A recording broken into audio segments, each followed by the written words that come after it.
Lazy housekeeper, get dinner ready already.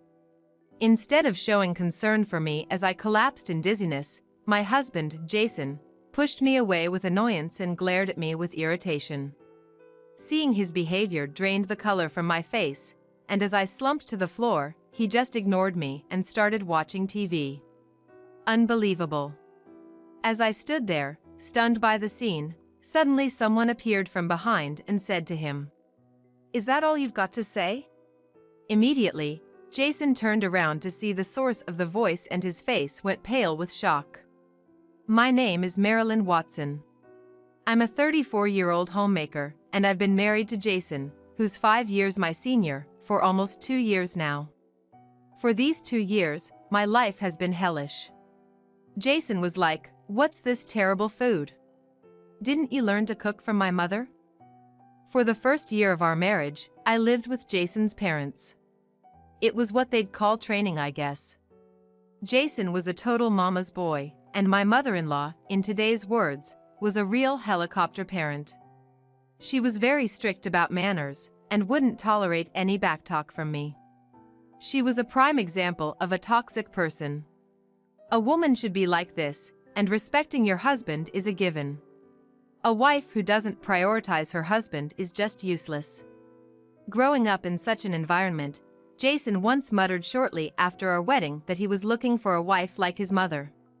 Unaware of this, I fell for his words, and after getting married, I was subjected to a hellish life. "Marilyn, honey, I really want you to support Jason. I'm gonna be tough on you, even if it means being hard-hearted. It's all to ensure that you both have a harmonious family. Please bear with me." True to her words, from the day we moved in together, I was treated like a servant. Doing chores was just the tip of the iceberg, constantly having to read their moods was a given. I had to wake up before everyone else and wasn't allowed to rest until everyone had left for work. I'd start eating after everyone else and had to finish before everyone. If I didn't, I'd get a 1-hour lecture. If the food tasted even slightly off, both my mother-in-law and Jason would take it out on me. Day by day, they successfully molded me into a submissive wife who wouldn't dare oppose her husband. Now I'm afraid to express my opinion to him, and if his mood seems off when he comes home, I'd nervously share meals with him, always on edge. Looking back, I really question how any of this was supposed to promote a harmonious household. But at that time, I was so overwhelmed that I didn't even have the energy to question it. "You really don't have a handle on housework, do you? What did your mother teach you? I feel like it'd be easier to train a stray cat than to teach you." About a week after I moved in with my in-laws, the true nature of my once kind mother-in-law began to show. After that comment, I was subjected to daily sarcastic remarks. "It's a given to mop the hallways, and there's no room for even a speck of dust. You should prepare the broth and serve homemade meals to my husband. No matter how busy you are, you can't cut corners." To top it all off, I was even told to wash clothes by hand. Even though there was a perfectly good washing machine right in front of me, I wasn't allowed to use it. Being a homemaker and having all this free time, and yet you want to go for convenience? A true wife works her fingers to the bone. I've never seen a wife who's so set on taking the easy way out. While she shouted these complaints, my mother-in-law had no qualms about using the washing machine herself. The environment was unbearably harsh. I did confide in Jason, but he wasn't supportive. "How could you insult my mother? What kind of upbringing results in such a person? My family is perfect. Maybe it's your fault, and that's why she's being strict?" Jason never acknowledged any wrong on his mother's part. He frequently used the term train as if I was no different from a dog or a cat. He believed his mother was right, there was no doubting what she said. It was as if he was a true believer. It seemed as if he was brainwashed, not willing to listen to my side, always blaming me. My mother-in-law found out about this, and from the next day, I was only allowed to go shopping on foot. No matter how far I needed to go, she even started saying that I couldn't use public transportation. She was like, "You should live in a traditional style from now on." The sloppiness in your life is evident from the way you carry yourself. I had to welcome my husband in a uniform and serve meals as soon as he arrived home. Sitting in chairs wasn't allowed. What I was doing surpassed mere nitpicking by a long shot. I thought about running away, but I had no parents, and my only sibling, Austin, was married and living abroad. I didn't have anyone I could easily turn to for help. I cried almost every night, my spirit breaking bit by bit. By the time we finished training and started living only with Jason, I had lost a lot of weight and was both mentally and physically exhausted. Please, Jason, I'm not feeling well. Could you let me see a doctor? A week after we started living together, plagued by nausea and headaches, I brought up my health concerns to Jason. We hadn't been intimate since our wedding, so there was no chance of pregnancy. Given that, maybe I really am sick. The intense headache makes it hard to even sit up, and my body feels faint like I'm anemic, refusing to cooperate. I can tell my body is screaming for help. It's clear even to me that it's severe. It's not something I could bear or will away. With a pale face, I told Jason about it. He responded with an irritated tone, dismissing my plea. What do you mean you feel bad? Be specific. You always leave out the important parts. Maybe it's because you've always been pampered. You expect people to just get you. Maybe that's why you can't even take care of yourself. I'm tired, don't waste my precious time with your vague words. Speak up and be clear, and stop annoying me. My ears hurt more hearing his sarcastic complaints while feeling so ill, making my headache even worse. I regretted getting married in this maddening situation. He never showed any signs like this when we were dating, but as soon as we got married, he changed. Until then, he was kind, always gentlemanly, and charming, a popular guy at work. Marilyn's really clumsy, can't take my eyes off her. I worked at the same company as him. I worked hard, and when I secured a job at this major company, Austin even cried tears of joy. Back then, both my parents were alive, and when I got the job, Austin even came back to the States. We spent quality time together, just family. If you ever face any challenges, reach out anytime. Even if I'm far away, I'm still your big brother. Austin truly cherished me. There were parts of Jason that reminded me of Austin's kindness. He was understanding of my clumsy nature, intelligent, and the go-to guy for everyone. He was like an older brother figure I looked up to. I fell for his warm nature. I have a headache, feel nauseous, and I'm dizzy. I'm gonna go to the doctor and get some medicine. Please, can you give me the money for the consultation? The kindness I felt from him in the past is nowhere to be found now. There's not a trace left. Now, he's like a completely different person. He's so harsh, it's almost demonic. He doesn't see me as a human being. He looks at me with disdain, as if he's looking at trash. I've come to fear him. It's all just you being spoiled. I wasn't expecting him to give me the money easily, but I was at a loss for words at his unexpected response. You have it easy as a homemaker, and yet you always seem to be whining. What in your life could be causing dizziness, nausea, or headaches? Are all these just excuses to avoid housework? I'm not saying this out of any ill intention. You don't even work outside, and you complain about headaches? Give me a break. Just take some over-the-counter meds and get over it. I won't tolerate any unnecessary spending. The family's finances were entirely covered by Jason's salary. He couldn't manage anything around the house and had expressed before marriage that he wanted me to handle all the housework.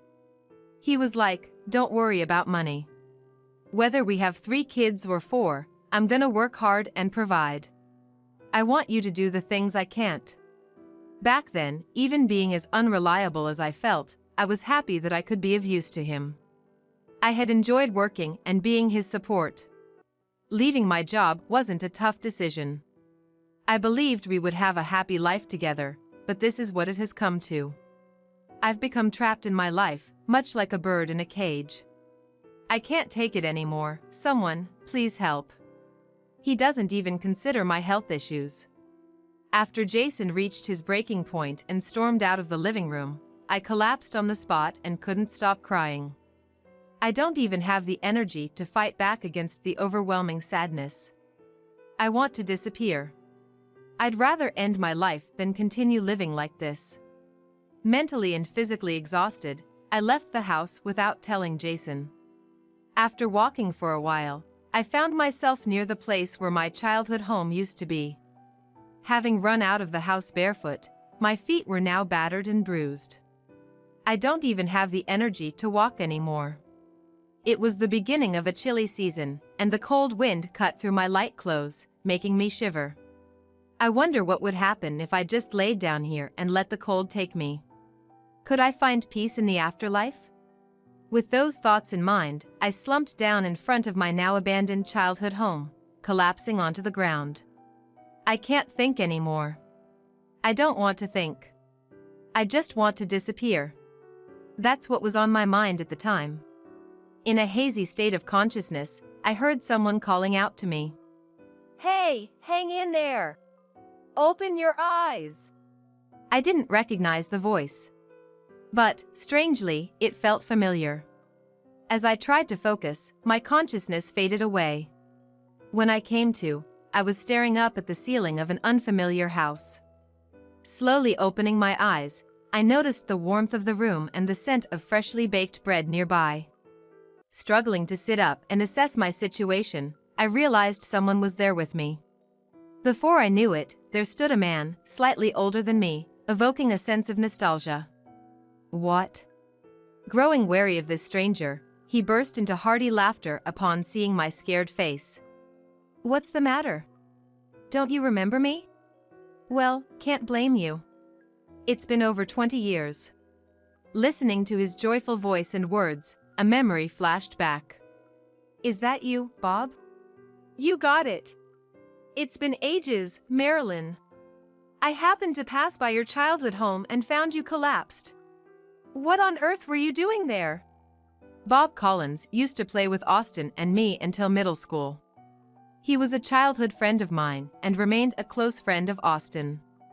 He moved away in high school, but apparently, he and Austin have been keeping in touch all these years. He's now running a transportation company and is a father of 2. I had no idea you were around here, Bob. I was visiting my grandma's grave and decided to bring the family for a trip. But more importantly, what happened? You were so cold, I rushed you to my home. Bob's wife, a nurse, had checked my condition and determined that I just needed some rest. From there, Bob gently asked about my situation. His wife sat next to me, shedding tears listening to a complete stranger's tale, and held me close. We can't let this stand. If he's treating you so poorly, you should just divorce him. I wish I could just run away from that house. But I have no family or friends to turn to.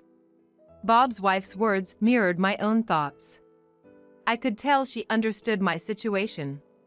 Tearfully, I continued to share my story, and she was at a loss for words. If you had a place to live and a job, that would solve it, right? While we were talking, Bob, who had been listening intently, suddenly spoke, looking for confirmation.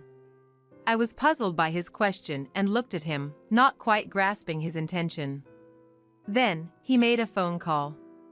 After finishing, he turned to me with a bright smile. Marilyn, we're gonna help you out. Leave that place. I'll back you up. Not understanding what I was told, I was bewildered. Bob gave me a reassuring smile, saying, "Leave it to me." For a while, I ended up staying at Bob's house until I felt better. Bob's wife made a call to Jason on my behalf. When confronted with someone else, he didn't utter a word, and he didn't try to force me to come back. Being away from Jason, perhaps mentally I felt a bit more stable, and my health improved. I could tell that Bob's wife genuinely cared about me. Thankful for her words and concern, I decided to lean on them a bit. Resting was my top priority. After about a week, Bob suggested that I should go back home. Encouraged by his strong words, I decided to go home. Bob accompanied me to the doorstep, where Jason greeted us with a flustered look. He wasn't his usual stern self, he seemed more concerned about my health. But there was something about his demeanor that scared me. Then, as if to keep me away from Bob, he pulled me into a tight embrace, letting out a deep sigh. Marilyn. It's my fault. I didn't understand your pain, and I made you suffer. I'm truly sorry. Thank you for coming back. His voice choked up. Although I was surprised, as I tried to compose myself, I caught Bob's gaze from behind, watching over me silently. With a silent lip movement, Bob mouthed like, "Stay strong." When Jason let go of me, he ruffled his hair in frustration and sighed deeply. You know what this means, right? His words, said with an air of annoyance, made my body freeze in terror. His tone was now cold, as if he had become a different person, suggesting that I had just brought trouble. Confused and unsure about entering the house, Jason forcefully pulled me inside and then shoved my hand away. Relying on some guy I don't even know. Didn't think you were that kind of girl, he said. Tears welled up in my eyes. Even though I'd promised myself I'd stay strong coming back here, his harsh words and gaze made me tremble. I'm scared. I want to leave. It's too much. Feeling like this, my vision started to blur, and I began to feel dizzy. As I seemed to be collapsing against him, he pushed me away in disgust, expressing his annoyance with a huff. Cut out the act. I don't even want to touch a dirty woman like you. Thrown off balance by his push, I crashed into the wall and collapsed in the hallway. Ignoring my state, Jason turned on the TV, sprawled on the couch, and barked an order at me, as if to make his displeasure clear. Get dinner ready, now. Because of you, I haven't had a decent meal in a week. The least you can do is housework. So get on it and do the laundry too. Looking around, I noticed piles of laundry overflowing everywhere. Dishes and trash were left all around. The house was a complete mess. I can't take it anymore. I can't go on with this man any longer. I want a divorce. It was at that moment I had such thoughts. Someone approached him from behind and called out to him. Is that all you wanted to say? The familiar voice startled me. As Jason slowly turned around, the color drained from his face. Austin? What are you doing here? It was Austin standing there. Why was Austin, who was supposed to be overseas, here? Jason was showing signs of panic. Jason trembled in fear of Austin's intimidating presence. Austin, having worked in construction overseas, had grown bigger and looked even more formidable than when he left the States. When Austin suddenly approached him, it was no surprise that a frail man like Jason would be scared. Moreover, Austin despises people who act inhumanely. To Austin, Jason's behavior was nothing short of reprehensible. It was no surprise to see anger on Austin's face. No, this is just guiding my wife, teaching her. Oh? So pushing a sick woman is teaching? That's news to me. Jason desperately tried to make an implausible excuse. At Jason's words, oddly enough, Bob, who was supposed to have left earlier, peeked into the living room. With a refreshing smile, he addressed Jason. Why are you here? How'd you get in? Well, the door wasn't locked. Even if you have a lock, it won't work if the door isn't shut properly. With that, he pulled out a thin handkerchief. The handkerchief was dirty as if it had been wedged somewhere. Oh! When you hugged me, I dropped something on the floor to prevent the door from locking, so that the others could get into the house later. I'm looking a bit wobbly, was supported by Bob's wife and managed to stand up. Jason's expression, alternating between looking at me and the faces of Austin and the others, was tinted with panic and fear. After hearing the reveal of how Bob and the others got in, Jason realized this had been planned from the beginning. He had always dumped all security concerns on me, so it was obvious he wouldn't check the locks. Once the door closes, it locks automatically. With that in mind, it was easy to imagine him not bothering with the front door. I've heard everything from Marilyn. Seems like you've gotten real close with my sister while I was overseas. That's because I've recorded all of our interactions. Marilyn has detailed records in her diary, and even your emails and calls have been recorded and saved. All of this has been handed over to the lawyer. Including the harm you've done to Marilyn, expect to be paying for damages. From now on, deal with the lawyer about the divorce. Don't you dare approach our family again. Everyone glared at Jason, as if to protect a trembling me, making it clear that not a single person was on Jason's side. To ensure I wouldn't be swayed by Jason's sweet words, Austin spoke on my behalf. At the mention of the word divorce, Jason became frantic and began clinging to me. Wait, please reconsider the divorce. I can't live without Marilyn. Jason tried desperately to play the pitiful card. He probably did need me in many ways, but his words no longer reached me. I knew the real meaning behind his words: to use me, to have an easy life, to take out his daily frustrations on me. I wouldn't fall for his sweet words anymore. Bob and Austin stepped in to protect me from Jason's desperate attempts. From behind the two of them, for the first time since our marriage, I coldly said to Jason, "There wasn't a single moment of happiness in our married life. All I thought about was how to escape. Who'd want to stay in such a house? I want nothing to do with you. Stay away from me." Perhaps because I had never raised my voice before, Jason stopped resisting out of shock. Devastated by the unbelievable scene before him, he seemed to lose all strength and collapsed on the spot. Finally, I was free from Jason's clutches. Once things calmed down, I headed to the hospital accompanied by Bob's wife. I was diagnosed with depression. To get some rest, I stayed at Bob's house for a while.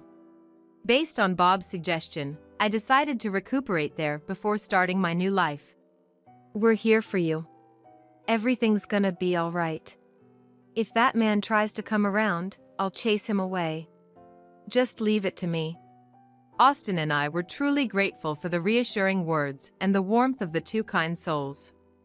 The reason Austin had returned to the States was due to a call from Bob. It turned out that Austin was the one Bob had been on the phone with, and Bob had explained my situation, urging him to come back right away.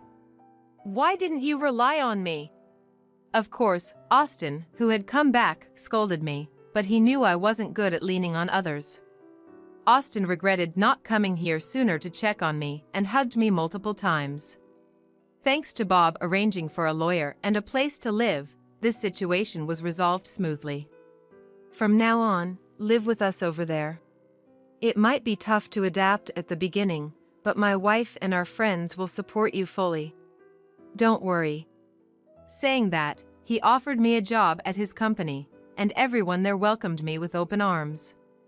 As for Jason, he and his mother were sued by us for emotional abuse and are now buried in debt. Before I left the States, I met with my former colleagues and explained the circumstances leading to the divorce, resulting in Jason losing his standing at the company. Having lost his credibility, he felt uncomfortable at the company and resigned soon after. Now, he's living off his parents and doing odd jobs here and there. Although I received a letter of apology from him, saying he'd learned his lesson from this ordeal, I, of course, didn't believe a word and made sure to get compensation from him. And so, my long and tumultuous journey came to an end, and now I'm enjoying a peaceful life overseas, surrounded by kind-hearted people.